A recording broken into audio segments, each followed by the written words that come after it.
आता तिथं ते खूप दिवसापासून मी त्याच्या मागं होतो. मी नेहमी म्हणायचो ज्ञानगंगाला वाईल्ड लाईफ खऱ्या अर्थानं व्हायचं असेल तर वाघाची पाहिजे. मग ते मध्यंतरी ते सह्याद्रीला पण ते तिकडं त्यांनी सोडलं ना, ते पाठपुरावा सारखा आपला चालू होता. आता ते 2 येणार आहेत, त्यातली एक आली येणार आहे. ते मेल आलेला आहे, मेल आला आहे. 3-4 दिवसात स्टेबल होऊन झाल्यानंतर ते काय पावसाळ्याच्या तोंडावर म्हणत होते ते येईल त्याचा तोपर्यंत हा राहायला पाहिजे. वातावरण सुरू झालं पाहिजे ना.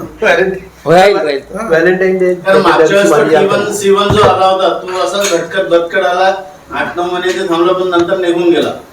इव्हन आपल्या आंबी पर्वाला पण असं सायटिंग मोठ्या प्रमाणात व्हायला पाहिजे. कॉलर आयडी बंद पडली नाही, पण ट्रेस आउट नाही होत. एक मान्य करावं लागेल, म्हणजे तो जो आलेला आहे त्याला एवढं मादी वगैरे माहित नसेल, तेवढं आपल्याला त्याची चिंता आहे, त्याला मादी द्या पाहिजे. आपण इतके म्हणजे इतके चिंतेत आहोत, इतकी चिंता आहे आपल्या सगळ्यांना. आपण